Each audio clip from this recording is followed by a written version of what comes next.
Hi guys, in this quick video I will go over the process of creating cover-up geometry I will use to break up the surface of the floor in this scene.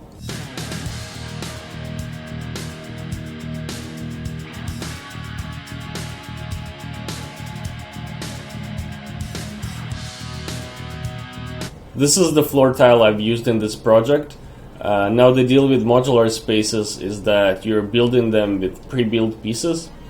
It speeds up the production and improves the performance, but the issue, however, is that if you're using 1-2 flat tiles to create the entire surface of the floor, it ends up being flat and boring. And floor is something that you see the most in games. What I'm going to do here is I'm gonna create a custom unique looking pieces based on the texture of my existing tile, and I'm gonna use them to displace the floor where I feel like it's needed. I've subdivided my mesh with the texture applied, and I'm running polypaint from texture. This converts the texture to polypaint, and now I'm masking the mesh by polypaint intensity. We have a pretty mask here. I'm playing with inflate deformer to introduce some displacement.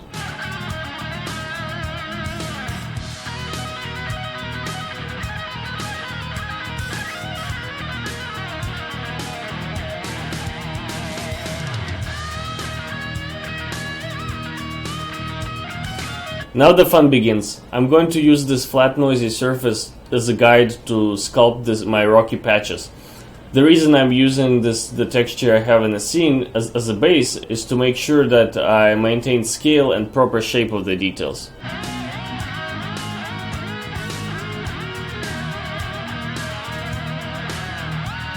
I'm picking details that stand out the most to me and sculpting on top of them with a clay buildup brush.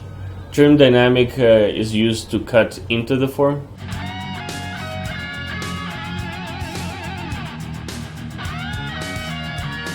Layer brush is handy to build up the surfaces in a very controlled manner. It doesn't bulge as much as the build-up brushes do.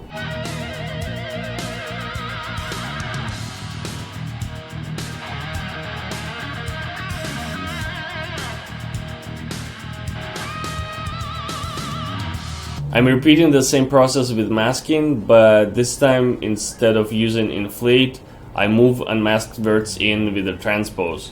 This helps to create a more defined rocky pattern.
This is a very fun and meditative process, and the best part is that it works not only with brick walls, but pretty much with any surface.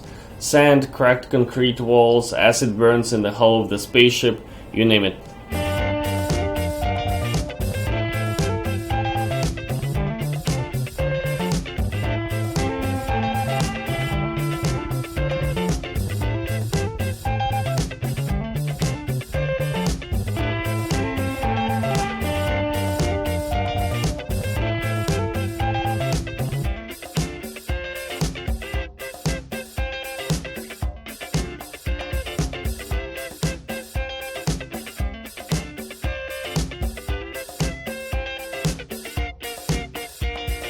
I'm adding additional small-scale noise using Noisemaker. I like to build it up with different scales and intensities.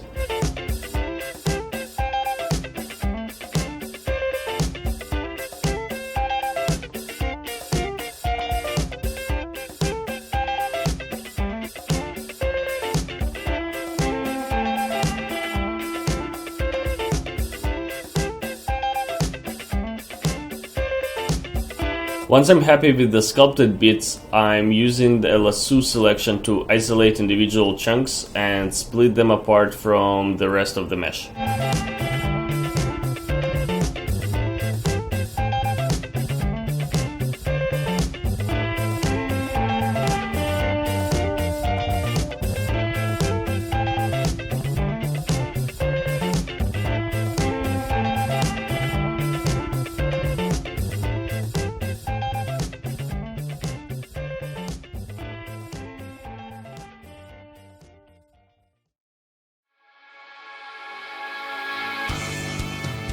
Time for a quick secondary pass. I'm sculpting more things and refining the silhouette of each chunk.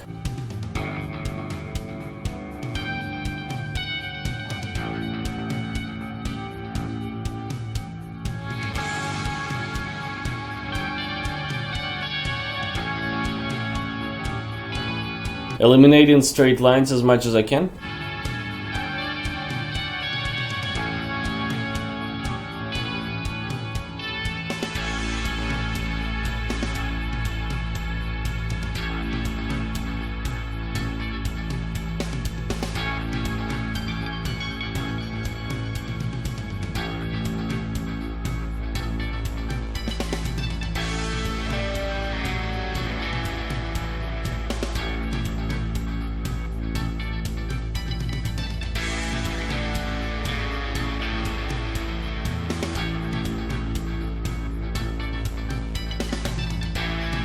Adding extra depth by masking the cavities in the meshes, inverting selection, and pushing cavities deeper.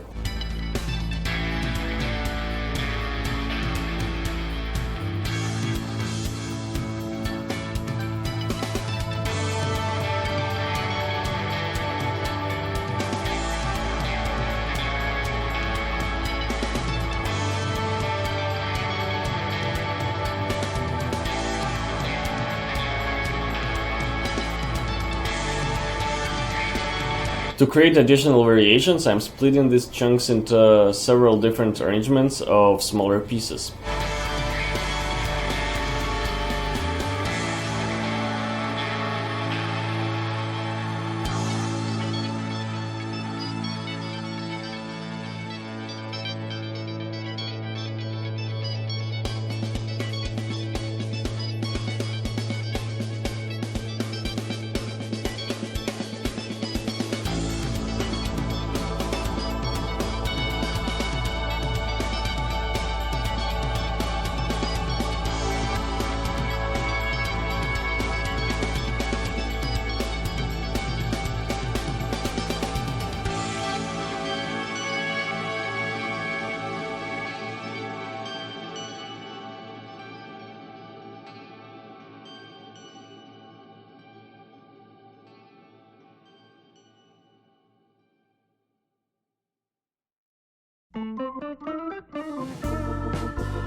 Sculpting some more.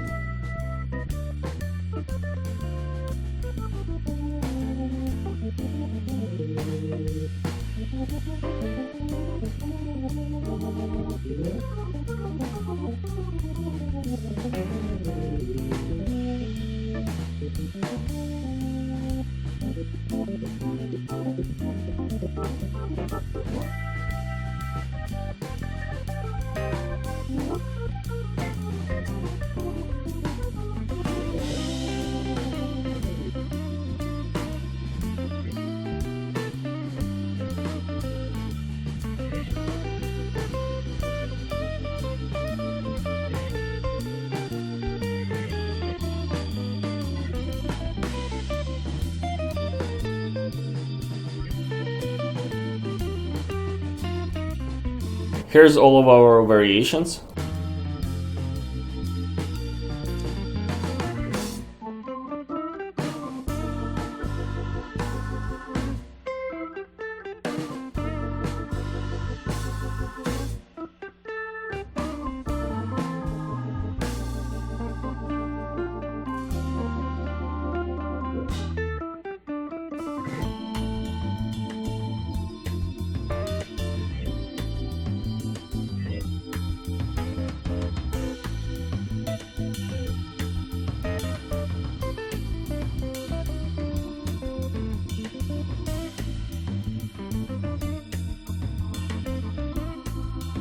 Merging all subtools with Subtool Master, the resulting mesh will serve as the base for our low poly pieces. I will be using Decimation Master to quickly low poly it.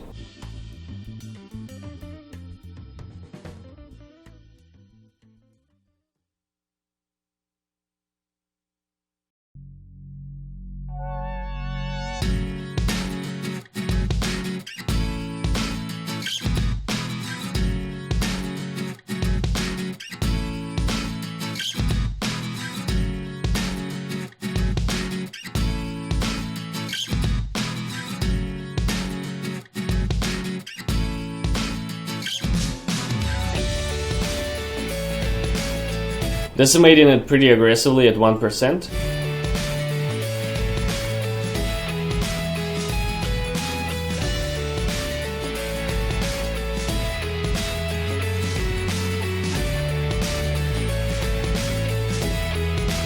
And because of that, I have some minor issues here, bringing it into Maya and fixing all the bad parts.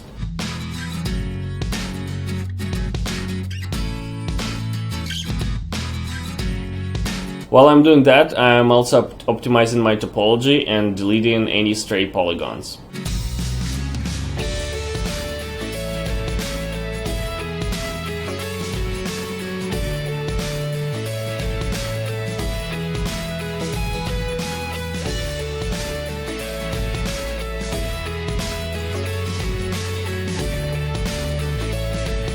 UV Editor is nice for searching and destroying small artifacts like this caused by decimation process.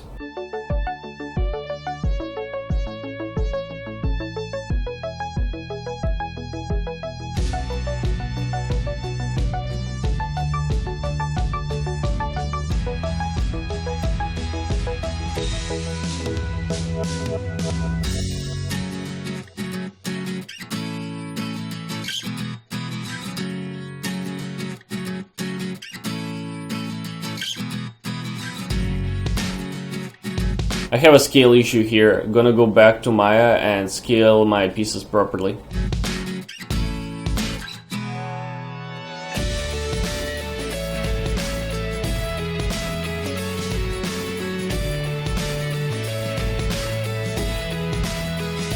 I've used a properly scaled floor tile as a scaling guide.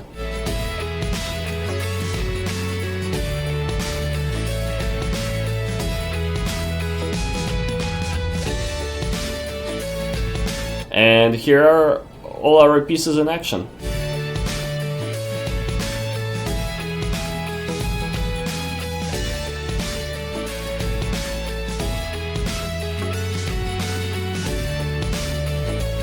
Since I modified the scale of my low poly pieces, I'm bringing in my high poly mesh and matching their placement. This way I can bake them properly.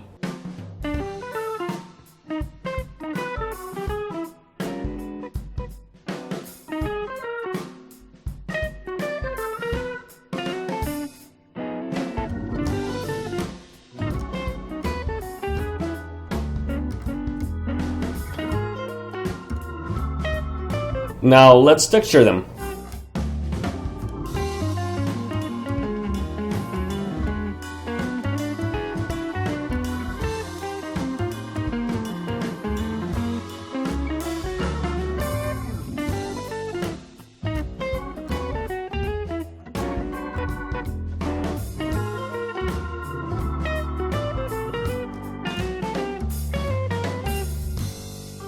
Once maps are baked, I'm applying the same material I used for the original tile.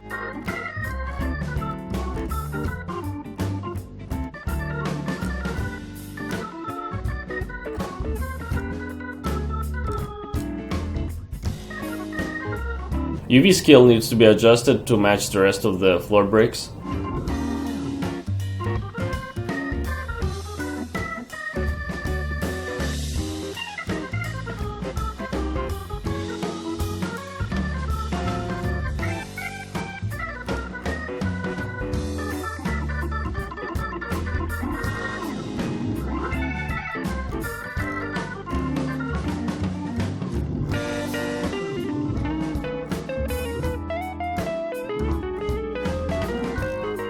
Like with a lot of surfaces I did for this environment, I'm pushing the roughness contrast to make it look more wet and contrasty.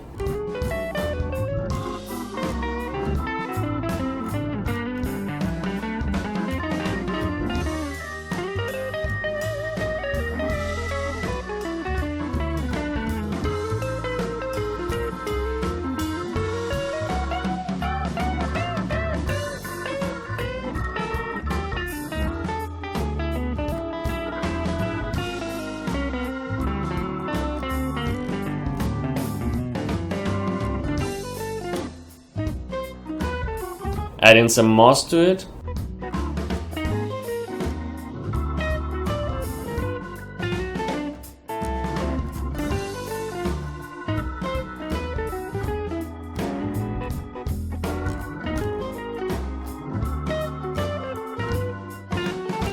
Now that the pieces are textured, time to prepare them for the engine import.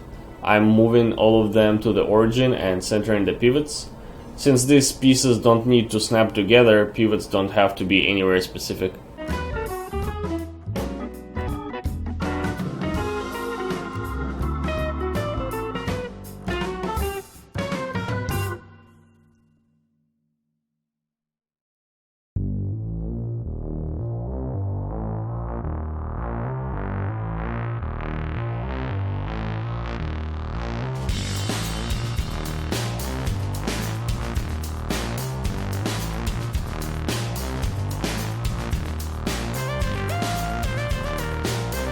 It's time to start placing our rocks.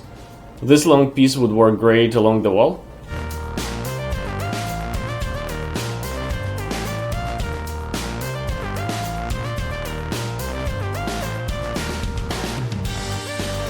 I'm trying to break up any straight lines I might have. Here I'm covering the floor seam where the two tiles meet together.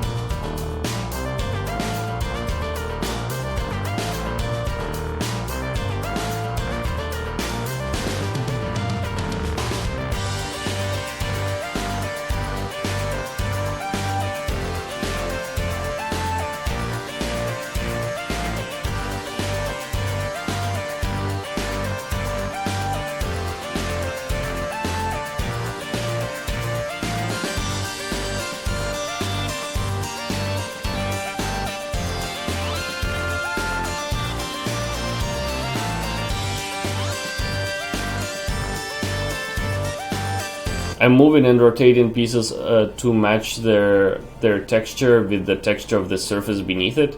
I don't want these rocks to stand out. They need to blend in with the rest of the surface as much as possible.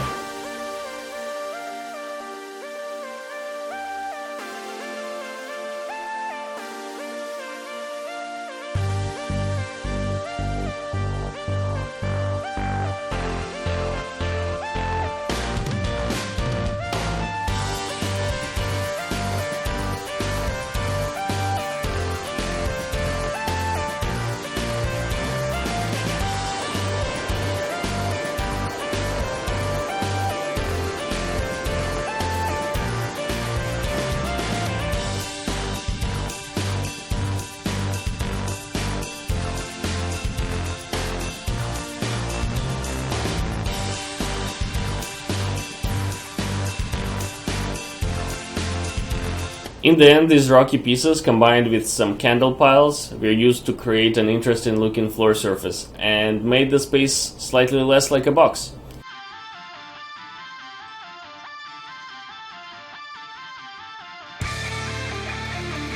I hope you guys learned a thing or two from this video. Thank you for your support and see you in the next one.